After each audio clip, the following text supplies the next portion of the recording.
Live from the KFOX 14 studios in El Paso and Las Cruces, this is KFOX 14 News at 5. It's one of the most important rights in this country, the right to vote. But now some in El Paso believe it's being tampered with. Good evening, I'm Erica Castillo. And I'm John Purvis. First on Fox this evening, poll watchers tell KFOX 14 they have serious concerns about the list of election judges for the upcoming May 11th El Paso city election, because some of them appear to be violating election rules. KFOX 14 News at 5's Genevieve Curtis is live in downtown El Paso with a story you'll see only on KFOX. Well, this is the list of election judges and alternate judges presented to City Council on Tuesday. They're responsible for enforcing election rules at individual polling places. But now some election watchdogs tell me that some of the judges on this list are violating the very rules they're supposed to enforce. It's the same list of judges from the November election, but Republican pollsters found at least half a dozen judges and alternate judges aren't even registered voters, a requirement to be an elections judge in the first place. Another error, at least 2 of the judges are now deceased. I've learned at the city's request, 1 judge will be removed because she has 23 people registered to vote at her home. We visited Precinct Judge Celia Avila at her home. She wasn't there, but did call to say it's an honest mistake. She says family members have since moved away and failed to change their addresses. Avila says there are actually only 8 people living at her home in East El Paso. She says she understands the concern and says Commissioner Dan Haggerty brought it to her attention. Like the ones that got married and left, those are the ones I already notified them. I told them you need to change, where you live and for your voting, But I don't know. I thought they did. They changed, but no. Apparently, I think no. You're telling me they're still on there? Oh my gosh. Avila tells me no one has informed her that she will not be an elections judge in May, a position she did hold in the November election. Meanwhile, I did speak to County Elections Administrator Javier Chacon. He tells me his office can't do anything about the list until the governing body responsible for the election directs him to do so. The city is responsible for the May election, and they are working with Chacon on addressing some of the issues on this list. Reporting live in downtown El Paso, Genevieve Curtis, KFOX 14 News at 5. The president of the Isleta School District's Teachers Association says the standardized testing system is what's causing the widespread cheating schemes in county school districts. Arlinda Valencia says the pressure of scoring well on state-mandated tests is encouraging superintendents to try to cheat the system. With 3 of the 9 districts in the county already revealed to have cheated, she says she wouldn't be surprised if it spreads to Isleta ISD as well. Coming up in 25 minutes, KFOX 14 News at 5's Bill Malugian has Isleta ISD's response, and we'll tell you why Valencia says a recently passed House bill may help change things. From our exclusive Las Cruces Bureau, police arrest the man accused of shooting his ex-girlfriend. At around midnight last night, officers say a man out for a walk noticed Cornelius Renteria sleeping in a dirt lot. The man didn't know who he was, but called police for a welfare check. Officers then identified him as Renteria and booked him into jail on attempted murder and other charges. Police say Renteria's ex-girlfriend hosted a party Tuesday when Renteria showed up uninvited. He eventually left, but reportedly said he'd be back. Then yesterday morning, he allegedly did go back and shot her twice in the chest. And when his ammunition ran out, he allegedly used the gun to beat her. Officers say her injuries are not life-threatening. Doña Ana County District Attorney Mark D'Antonio goes next door to Otero County to find a prosecutor for a triple murder case. Eugene Gino Ferry is scheduled to go on trial in May for the murders of a Mesilla couple, Gillis and Helga Delilah, and their business partner, Peter Wythe, in April of 2010. Scott Key, who now works for the DA in Otero County, had worked on the murder case against Ferry before leaving the Doña Ana County DA's office last December. Now, D'Antonio has asked him to prosecute Ferry at trial because Key's most familiar with the case and because there are conflicts of interest for other prosecutors in his office. KFOX 14 obtains the arrest affidavit of a man accused of raping a little girl in Las Cruces. As we reported last night, Richard Morales is accused of assaulting the now 7-year-old girl sometime in the last year. The documents show the girl was asleep at her grandmother's house when Morales picked her up and took her to another room and then allegedly raped her. When the girl asked what he was doing, he reportedly told her that her grandmother asked him to change her. The report says she told him she could change herself. Morales is being held in the Doña Ana County Detention Center without bond. Border Patrol agents arrest a wanted sex offender. Agents say Gerson Jara Gonzalez was on a Greyhound bus bound for California when it was stopped at the checkpoint near Las Cruces. That's when agents found the Peruvian illegal immigrant wanted for 2 counts of aggravated sexual assault of a minor out of Virginia. He's in custody in New Mexico with state police awaiting extradition orders. El Paso police arrest a man they say had more than 100 bundles of marijuana with him. Officers say they pulled over Ramses Solano when he didn't signal a lane change. During their investigation, police say they found 104 bundles of pot in 2 black duffel bags that weighed almost 115 pounds. A car in tow comes loose from the truck towing it this morning in South El Paso. It happened on Delta near San Marcial. The SUV being towed then rolled over. The white truck towing it spun out and hit a guardrail. There were no injuries. A warning this evening for senior citizens. The Texas Attorney General's office says people are posing as Medicare workers to try and get personal information to steal identities. These people are calling seniors at their homes, telling them their current Medicare ID cards are being phased out and need to be replaced. They're asking for their Medicare number, which is their Social Security number, and bank account information. The AG's office says Medicare representatives will never call you to ask for such information over the phone. And if you get a phone call like this, hang up. Continue our coverage on the federal sequestration. Civilian workers at military installations won't have to take as much unpaid leave as they once thought.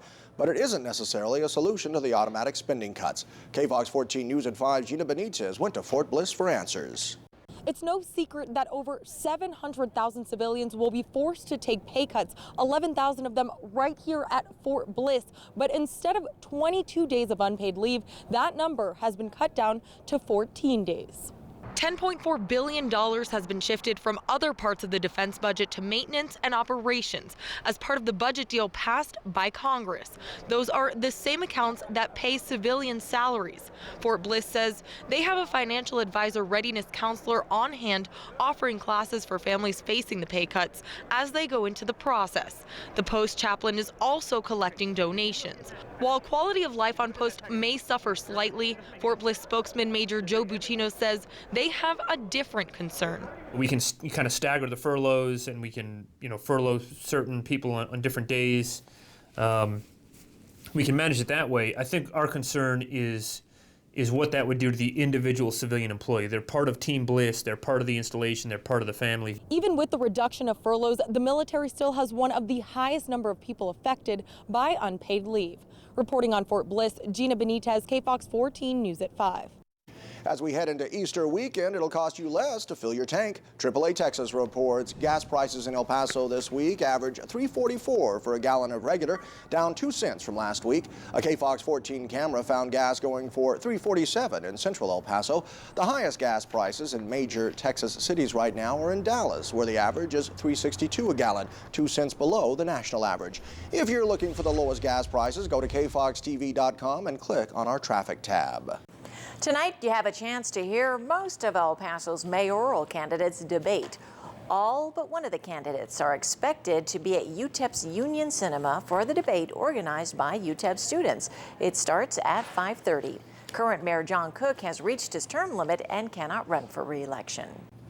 We've enjoyed nice weather the last couple of days. Chief Meteorologist Sandra Diaz is in our KFOX 14 Severe Weather Center to let us know if it's here to stay. Oh, yes, it is. In fact, it's going to get a little on the warmer side, a little too warm for some already. Let's take a look, though, at what we do have, and you'll find that we are dealing with some very pleasant conditions outside.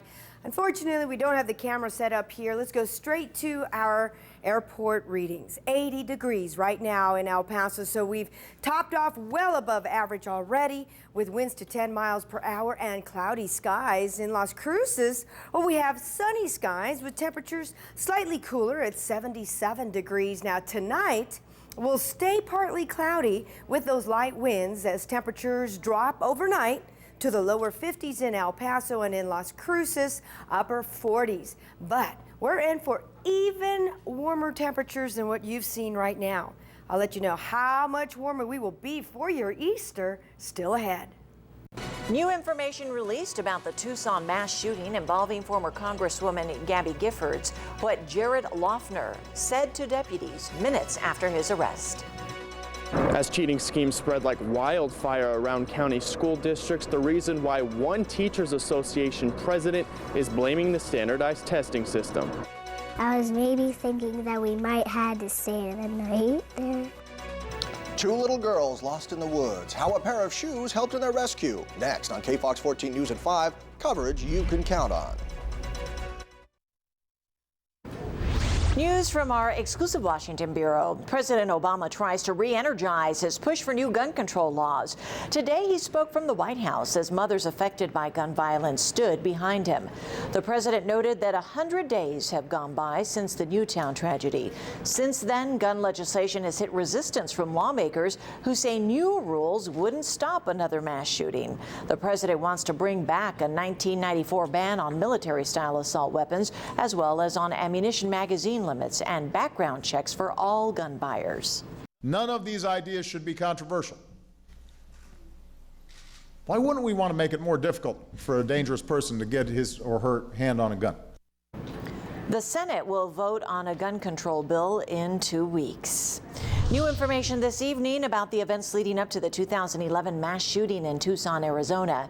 Jared Lee Loeffner is accused of killing 6 people and wounding 13 others, including former Congresswoman Gabby Giffords. The sheriff's office released 2,700 documents from the case, including witness statements and police reports. Those documents show after Loeffner was taken to the ground by people at the scene, a deputy eventually put his knee in Loeffner's back and handcuffed him. That's when the deputy found 2 fully loaded magazines in Loeffner's front pocket, suggesting a lot more damage could have been done. As Loeffner was placed in a patrol unit, we're told he repeatedly pleaded the Fifth, even though nobody was asking him anything. A short time later, Loeffner reportedly told deputies, quote, "I just want you to know that I am the only person who knows about this." Fire engulfs a home where a man in Washington state had barricaded himself during a 2-day standoff with police. The flames began to pour out of the home just before dawn. Police say the man inside was accused of shooting an officer who was trying to arrest him yesterday. Neighbors say they heard blasts. All throughout the night, we've been hearing flash grenades going off, and about 6:30 this morning, we heard a couple more explosions, and then the house caught on fire. And within about 3 minutes, the whole house was engulfed. Police say the suspect came out of the house firing at officers. They shot and killed him. 2 little girls get lost in the woods in Florida, but their quick thinking helped authorities locate them faster.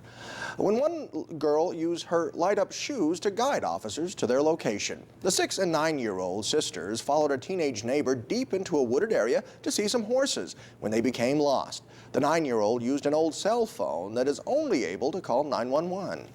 Where's the helicopter right now? It's towards my right, and I can't really see it, but we hear it. Then the 6-year-old slipped off her light-up sneakers to show deputies where they were. 4 hours after they were first reported missing, the girls finally returned home. A landslide on a hill overlooking Washington's Puget Sound, about 50 miles north of Seattle, is wreaking havoc on the neighborhood. The massive landslide knocked one home right off its foundation and threatens more than 24 others. The slide started early yesterday morning. Some people say they were woken up by a large rumbling sound. It sounded like an earthquake, and I heard something really loud, and I looked out the master bedroom and noticed that about 20 tall trees were gone.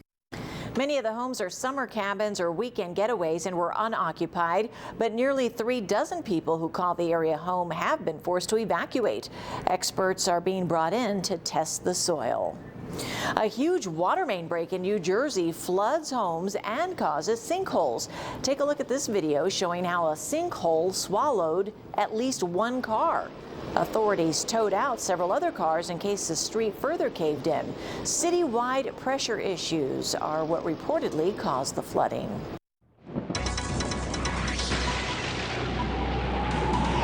Well, there's not much to say as far as change across the borderland. We had another gorgeous day today, a little on the warmer side, but still the clouds continue to drift in out of the southwest. These are high-level clouds. Again, you look up in the sky and they seem pretty far away. and they seem pretty thin. And those are high-level clouds, a lot of cirrus clouds out there, basically composed of ice crystals. Not the kind that will produce rain for us. Nonetheless, they do make for beautiful sunsets. Now, as far as our current dew points, you can see they've been to about 20 degrees. They've slowly increased throughout the week, but even then, this is a pretty dry air mass at the surface, and we still are dry in the mid-levels of the atmosphere. So even then, we're still not going to see a chance for some rain because there's just not enough moisture in place. Now, our current winds are to around 10 miles per hour, and our current temperatures, we made it to 80 degrees today. Every day has been a little warmer. And today, well, we're back in the 80s in El Paso, still holding on to 77 in Las Cruces, Alamogordo, Deming. At the airport, though, as I mentioned, we've hit 80 degrees so far today. 73 is the average, and this morning we bottomed out at 49. So you could see temperatures are still well above the average. Our weather pattern is going to remain pretty much the same as we head in towards the weekend, and that means basically some clouds moving on in from time to time with our warm afternoons and our mild nights. So if you're going to be outdoors for a long period of time, remember to drink plenty of liquids because even this kind of weather can be a toll on the body. But as I zoom out and push the clock forward towards the weekend, look who's knocking on the doorstep of the West Coast, and that is going to be our upper system that moves through our area early next week. And then on top of that, we're also expecting a surface cold front, which right now is in Canada. But the two will come together Monday into Tuesday to bring us a change in our weather pattern. So for now, it's more of the same. 52 for your overnight low, high tomorrow 81, maybe a degree warmer than today. 50 in Las Cruces, high tomorrow 78. Again, those afternoon breezes. Bottom line here is we're dealing with more of the same even as we head into Saturday. Quick look at your Easter forecast. Hasn't changed much either, but it will be a warm and somewhat breezy day. The Army is set to reduce its size over the next few years. The actions to try and protect Fort Bliss. Walmart customers could become the retail giant's new delivery men. A breakdown on how this proposed idea would work. Next on KFOX 14 News at 5, coverage you can count on. Technology is bringing more people with physical disabilities into the mainstream of everyday life. Today, a roundtable discussion helps educate local news outlets about advances that are bringing more people into the workforce. One speaker who is blind says technology is changing everything and helping those like him to live normal lives. Boy, there are blind people doing jobs today I wouldn't even dream of that were possible because of technology. Right. People doing airline reservations and stuff like that. To me, that would have been like, what? Mr. Taylor says the general attitude toward those with physical challenges is also improving. He says it helps that the Americans with Disabilities Act has made the public more aware and sensitive, and he says people with disabilities appreciate a break more than the average person when it comes to finding employment. In our Consumer Watch, Walmart reportedly considers a radical plan to have store customers deliver packages to online buyers.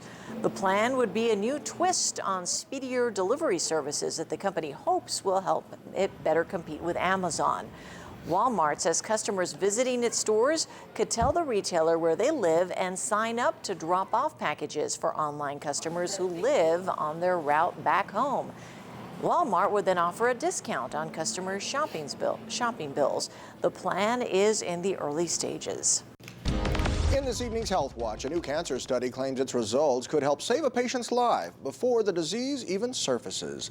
Researchers found 49 new genetic markers that can help predict whether someone will get breast cancer in the future. The study's author says these new genetic markers could help them decide if they have little to worry about or if they should take drastic measures.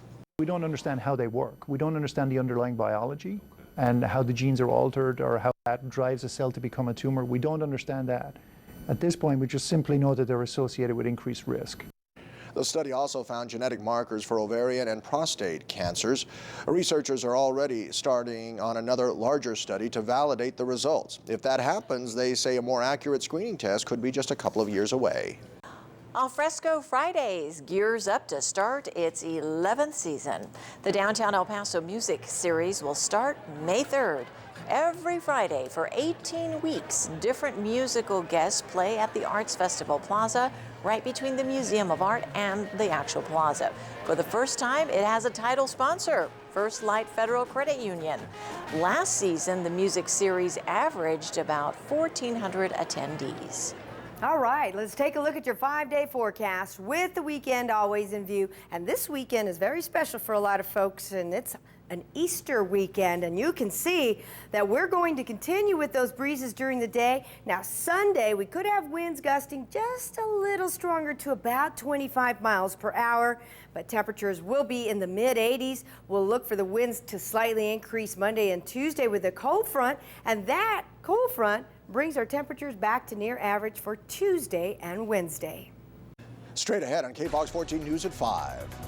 After external audits reveal several cheating schemes at school districts across the county, we asked Isleta ISD if they plan to launch their own audits. Their response: all of Santa Teresa Country Club security guards go on strike. Why half of them are now without a job, while the other half got to keep theirs. Next on KFOX 14 News at 5, coverage you can count on.